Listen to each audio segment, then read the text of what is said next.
French rule in the region that now forms the nation of Algeria began in 1830 when French forces captured Algiers. Colonization soon began, with French forces further advancing to Oran and Constantine and later south into the Sahara Desert, with the final borders of what would become French Algeria being established in the mid-1950s. Then in 1848, the regions of Algiers, Oran, and Constantine were integrated as provinces of France, thus officially becoming a part of France. Thereafter, migration of French settlers increased substantially, who imposed political and economic authority and transformed the region from a medieval backwater into a modern European metropolis. The European settlers were called Pieds-Noirs, relegated the native Berber and Arab Muslim populations to the lower social echelons with no political vote, little economic mobility, and high unemployment and illiteracy rates.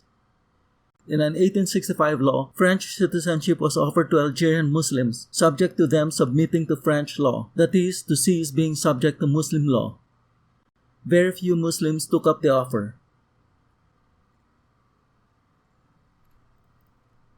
The first half of the 20th century saw the emergence of Algerian national identity among the Muslim population, which initially did not seek independence but worked to gain autonomy and greater representation within the French system. Then on May 8, 1945, at the start of what is known as the Sétif and Guelma massacres, police authorities violently dispersed the crowd that was celebrating the Allied victory and calling for Algerian independence. In the aftermath, widespread violence broke out, which incited a brutal French military response.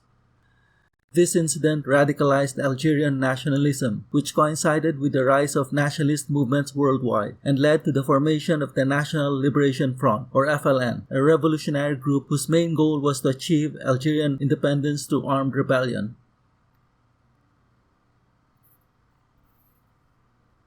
On November 1, 1954, FLN armed bands launched coordinated attacks in the capital, Algiers, and many other locations across Algeria, targeting military, police, and public infrastructures. French forces easily repelled these attacks, forcing the rebels, who were armed only with obsolete weapons, to retreat to the countryside. But the FLN attacks caught the French military by surprise, which then gradually built up its forces in Algeria. The French government denied the existence of a revolution and that law and order operations were all that were needed to quell some internal unrest. The French military launched counter-insurgency operations in the countryside, but the poorly equipped FLN guerrillas avoided open warfare.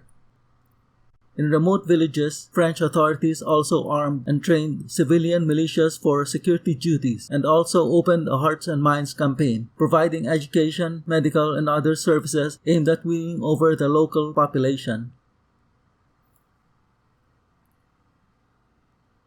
In August 1955, FLN guerrillas attacked Philippeville, killing scores of Pieds-Noirs and pro-French Algerian Muslims.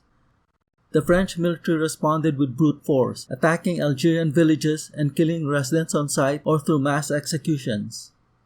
Philippeville broke the communal peace of European settlers and indigenous Algerians who had lived together for many generations, and religious and cultural tolerance gave way to mutual fear and distrust. Both sides militarized, with Pieds-Noirs forming armed vigilante groups and Muslims joining or gravitating toward the rebel side. French military strength in Algeria also grew rapidly, and the war became an increasingly growing concern for France. In 1958, the French military completed the Maurice Line, a barrier fence aimed at repelling FLN attacks from Tunisia, where the FLN was headquartered, and from Morocco. By then, FLN external forces, now reorganized as regular army formations with heavy weapons and military vehicles, launched many attacks into the Maurice Line, which failed or if partially successful were thrown back by a French counterattack, while FLN circumventing maneuvers south through the lightly defended Sahara Desert were met by French air attacks. In 1956 to 1957, the capital, Algiers, became the battleground for urban guerrilla warfare as FLN operatives launched bombing attacks, assassinations, and shootings of Pieds-Noirs. Algiers was placed under military rule, and French countermeasures, which utilized a variety of methods, were so effective that by September 1957, the rebel cell network in Algiers had been broken up and FLN operatives killed, captured, or fled to the countryside. The French military's successes were extremely popular among Pieds-Noirs, but in mainland France, the military's brutal conduct of the war outraged the general public, which grew increasingly opposed to the war. For the Pieds-Noirs, the real fear was that France would falter under pressure of the war and decide to relinquish the region. This fear was realized in May 1958 when the French government appeared ready to hold peace talks with the FLN. In response, the Pieds-Noirs and French Algerian military seized power in Algiers, and under the threat of invading France, demanded that General Charles de Gaulle be installed to lead the country on the belief that de Gaulle would keep Algeria a part of France. In June 1958, de Gaulle was appointed Prime Minister and initially seemed uncertain about his plan for Algeria. De Gaulle implemented a series of wide-ranging socio-economic programs in Algeria, offered the FLN a ceasefire and amnesty, and launched a sweeping counter-insurgency offensive in northern Algeria, which appeared to vindicate the Pieds-Noirs' optimism. But de Gaulle also ended the militarized situation in Algiers and reinstated civilian rule, and reassigned rebellious officers outside Algeria. By the late 1950s, France had begun a dramatic shift away from its colonialist policy, guided by its 1958 constitution that included the unprecedented provision that allowed its colonies to gain independence. France was also prompted by UN Resolution 1514, which established decolonization as a fundamental principle of the UN. A short period of political autonomy for France's colonies under the so-called French Community led to the end of French West Africa by 1960.